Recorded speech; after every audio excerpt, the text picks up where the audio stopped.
और Shinzo Abe की हत्या से जुड़ी बड़ी खबर आपको बताएं। जापान के पूर्व प्रधानमंत्री शिंजो आबे की गोली मारकर हत्या की गई।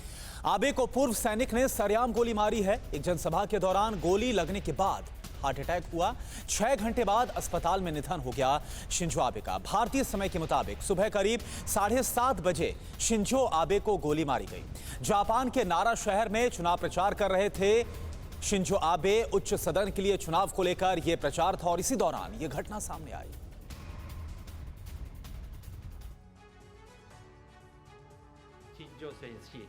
जापान के पूर्व प्रधानमंत्री दुआएं काम नहीं आई, प्रार्थनाएं उन्हें मौत के दरवाजे से वापस नहीं ला पाई। पूरब की आशाओं का एक जगमगाता दिया हमेशा के लिए बुझ गया। एशिया ही नहीं, पूरी दुनिया का एक बड़ा राजनीतिक सितारा हमेशा हमेशा के लिए अस्त हो गया। दुनिया भर का दिल जीतने वाले जापान के पूर्व प्रधानमंत्री शिंजो आबे आखिरकार जिंदगी की जंग हार गए। जिस्म में धसी 2 गोलियों ने शिंजो आबे के लौटाने की उम्मीदों को भी हमेशा के लिए छलनी कर दिया।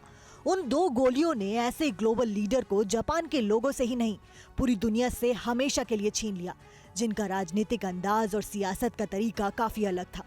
जो भारत के लिए जिगरी दोस्त थे, अमेरिका और यूरोप के लिए एक मजबूत कड़ी थे, लेकिन अपने जानी दुश्मन मुल्कों के लिए चुभता हुआ कांटा थे। शिंजो आबे दूसरे विश्व युद्ध के बाद जापान के सबसे लोकप्रिय नेताओं में से एक थे। शिंजो को उनके शांत स्वभाव के अलावा जापान की अर्थव्यवस्था को उबारने वाली नीति और मजबूत विदेश नीति समेत कई उपलब्धियों के लिए हमेशा याद किया जाएगा। शिंजो बहुत हिम्मत वाले लीडर थे, जिनके मजबूत इरादों की छाप आधुनिक जापान पर साफ साफ दिखती है।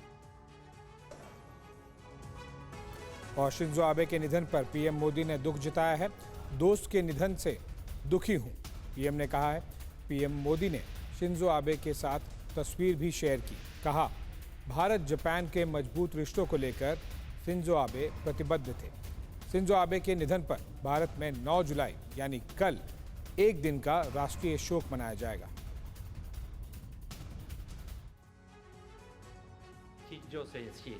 जापान के पूर्व प्रधानमंत्री शिंजो आबे के निधन पर पीएम मोदी ने गहरा दुख जताया है। पीएम मोदी ने ट्वीट करके कहा है कि अपने दोस्त शिंजो आबे के दुखद निधन से मैं हैरान हूं। पीएम मोदी ने शिंजो आबे के निधन पर एक के बाद एक कई ट्वीट किए। पीएम मोदी ने ट्वीट में कहा कि शिंजो आबे ने अपना जीवन जापान को समर्पित किया। ग्लोबल लीडर्स में उनका काफी ऊंचा स्थान था। पीएम मोदी ने शिंजो आबे के साथ हाल ही में हुई मुलाकात की तस्वीर भी शेयर की। शिंजो आबे के साथ अपनी तस्वीर को शेयर करते हुए पीएम मोदी ने कहा कि शिंजो भारत जापान के मजबूत रिश्तों को लेकर प्रतिबद्ध थे। पीएम मोदी ने ट्वीट कर कहा कि जापान के विकास में शिंजो आबे का अहम योगदान था। उन्होंने जापान और पूरी दुनिया को बेहतर बनाने के लिए अपनी जिंदगी लगा दी। वहीं शिंजो आबे के निधन पर भारत सरकार ने एक दिन के राष्ट्रीय शोक की घोषणा की है। शिंजो आबे के सम्मान में 9 जुलाई यानी कल एक दिन का राष्ट्रीय शोक मनाया जाएगा। आपको याद दिला दें कि भारत के साथ शिंजो आबे के लगाव और भारत के लिए उनके योगदान को देखते हुए उन्हें भारत के दूसरे सबसे बड़े सम्मान पद्म विभूषण से भी नवाजा गया था।